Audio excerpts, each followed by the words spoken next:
Capítulo el Papa. A ver, buscando ser mediador.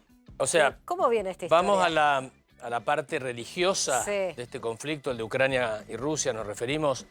Bueno, el Papa reveló ayer, había revelado que hace varias semanas, al principio de la guerra, él, tal cual lo señalaba Robertito, pasó por la embajada rusa para mandar una señal el primer día de la guerra. Hola, acá estoy. Y después le envió vía el secretario de Estado del Vaticano una carta a Putin, a Vladimir Vladimirovich, como le gusta llamarlo a Roberto. Sí, me encanta. Diciéndole que él quería mediar y quería visitar primero Moscú y después Kiev.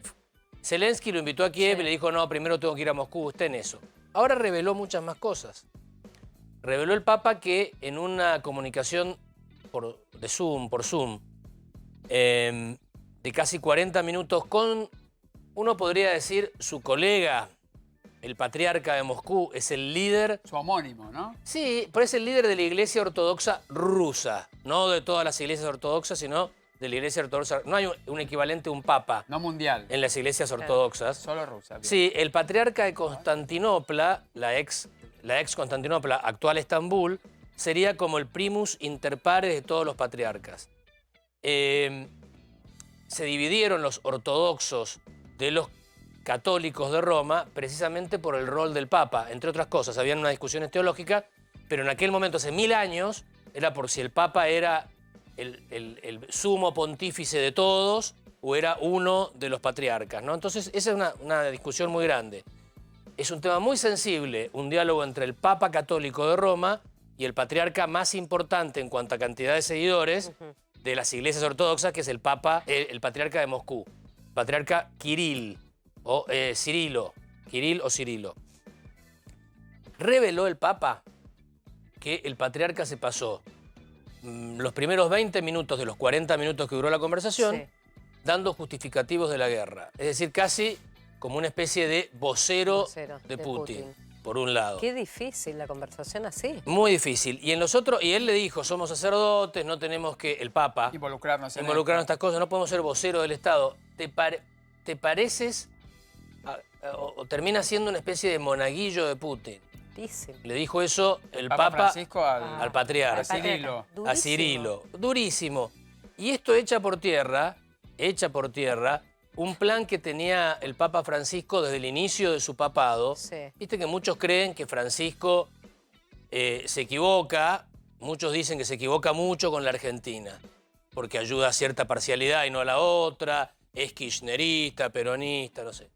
Pero la verdad, cuando vos analizás el papado de Francisco con perspectiva internacional, no le importa demasiado la interna argentina. Y no, tiene otros temas. Al papado de Francisco lo que le interesa es evangelizar China, que lo hemos dicho alguna vez, que está vacante desde el punto de vista de las religiones, la China comunista, y el otro tema que le importa mucho y en el que hizo muchos avances, es en tratar de reconciliar a las iglesias cristianas que están divididas, los ortodoxos, los protestantes, los televangélicos ahora, etcétera, digamos, las divisiones del cristianismo. Y en eso había avanzado bastante y se había entrevistado en Cuba, ¿te acordás? De casualidad, en un viaje con el patriarca Cirilo. Primera vez en años que pasaba Cuando empezó esto. el conflicto, vos resaltabas justamente que había un diálogo con el patriarca ruso y siempre hablábamos de, bueno, cuándo realmente puede pasar una mediación papal vía el patriarca ruso. Bueno, se dinamitó esto. Bueno, por eso. Entonces, Luis, en este contexto, ¿cuánto realmente ahora queda? Si no es el Papa, ¿es quién para y poder está difícil no porque no hay casi nadie. Tuvo el secretario general de Naciones Unidas, que podía ser otra instancia superadora, y cuando estaba en Kiev, Putin bombardeó Kiev después de muchos días. Es decir, le mandó una señal diciendo, no puedo hacerlo con los dedos, casi lo iba a hacer. No me importa nada la ONU. No me importa nada la ONU. Ok, les hizo así. Así. Claro. Así, perdón por la expresión, pero viste la idea. Es lo que hizo. Es que para Putin, Naciones Unidas es Estados Unidos. Y además, también, mira, los intentos de que comenzó esta guerra, a ver, por un lado, la cercanía de Biden cuando llega allí a la frontera, que no ingresa, obviamente, a Ucrania, sino que está ahí. Polonia. Va cerquita, se vuelve. Después, bueno, las manifestaciones de los presidentes europeos, que fueron muy categóricos, se les bloquearon las cuentas a los rusos, pero no se metieron en el terreno tampoco. No. La OTAN no participó. Y ahora, bueno, como decís vos, el desfile que va a hacer Vladimir Vladimirovich, Bueno, como diciendo, queridos, esto es mi al armamento, esto es lo que respecto- tengo acá. Al respecto, el Papa revela algo también. Estaba muy locuaz y no sé, estómago resfriado Sí. el Papa, porque O contó, tenía todo atragantado acá y lo tiró contó todo. también Estaba Mariana picado. Robert que cuando se entrevistó con el primer ministro de Hungría, Víctor Orbán, un hombre duro, cercano a los rusos, de los más cercanos que hay a Putin, húngaro, de la Unión Europea, Sí, de la sí. OTAN, etcétera. Gente dura con la que se encontraba estos días. ¿eh? Bueno, Gente Víctor difícil. Orbán dice que le contó que el plan de los rusos es terminar todo el 9 de mayo. O A lo, sea, a lo que llegue ahí. El lunes, Que ahí termina la este guerra. lunes. Que ahí terminaría la guerra. Ojalá. El Ojalá. día aparte de Del lo que es desfile de la la victoria. movilización y el desfile de la Escuchá, victoria. vos venís Bueno, el lunes, tenés que acá venir los lunes. Bueno, El lunes venís. Vos dijiste que el 9 de mayo esto llegaría el a su 9 de fin. mayo, pero te Sí. lo cuento el 10. No, venís el 9 Bueno, de mayo. Lula, Lula, Sí. ¿qué pasó con tapa de la revista Time. Rogerio, ¿cómo es el nombre completo? Luis Ignacio Lula da Ahí Silva. está. Luis Ignacio Lula da Silva, tapa de la revista Time, no sé si la tenemos por ahí. Ahí está, mira. Lula Seca. Que dice Lula's Second Act, el segundo acto de Lula, por ¿Volvería? la historia de que puede ganar las elecciones, es el favorito por encima del presidente Bolsonaro que va por su reelección. Falta mucho, son Falta, las sí. encuestas, pero le da una ventaja sólida a Lula por sobre Bolsonaro en Perdón, noviembre son las elecciones, Sí. ¿no? Noviembre de este año. de este año. ¿Podrían ser una antesala de las elecciones argentinas? Y podría ser, Porque a veces, a ver, es prácticamente lo mismo. podría De ser, un lado y del otro. La Podría grieta ser. Bien marcada. podría ser. Pero, ¿qué dice Lula? Lula, entre otras cosas, en un reportaje muy largo de la revista Time, en inglés obviamente, allí dice Lula que de esta guerra son responsables las dos partes. No solamente Putin, sino también Zelensky, que no hizo lo suficiente como para parar la guerra. Por ahí decían lo mismo recién, que hay algo raro ahí Acá fuera de en cámara. backstage. Sí, sí, sí, Ah, mirá. igual que Lula. Tenés los edecanes de Igual que Lula. Tenés los edecanes de la Cancillería acá, no lo sabía. mirá Igual vos. que Lula, igual que Lula. Pero dice que Zelensky lo ve medio rarón, un hombre mucho espectáculo. Tele a la mañana, tele al mediodía, tele a la tarde. Un Lula, Star System.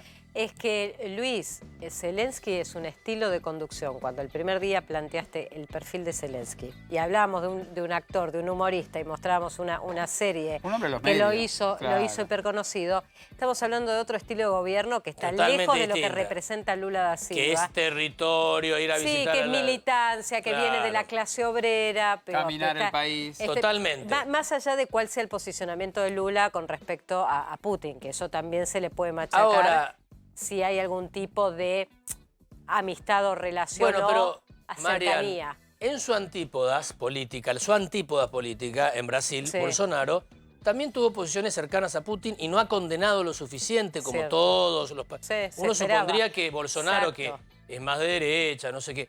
¿Qué pasa entonces? Bueno, tenés que verlo en esa sigla tan famosa hace un tiempo que ha empezado a revitalizarse ahora, que es los BRICS. Claro. BRICS. Brasil, Rusia, India, China. China y Sudáfrica. Y Sudáfrica, claro. Entonces, Sí. ahí tenemos, mira, ahí está el mapita de los BRICS. BRICS. Claro. Brasil, China, India, Rusia, Sudáfrica. Sudáfrica. Son los países emergentes, tienen un porcentaje muy grande de la población mundial, por la China y la India sobre todo, no así del PBI mundial, pero han conformado una especie de red, de grupo.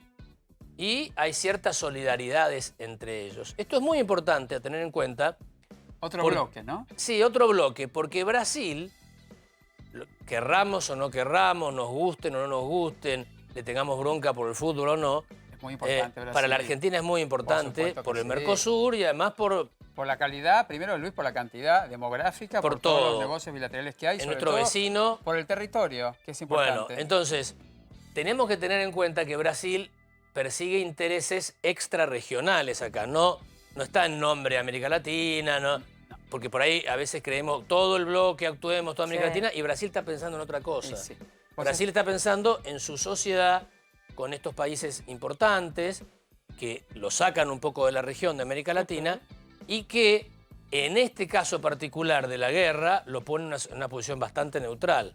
¿Ves? Porque no quiere condenar a Rusia, su socio, Mira, en los BRICS. dijiste algo y seguro me lo vas a poder contestar, mi querido Luis. Dijiste algo muy claro. Brasil busca sus propios intereses.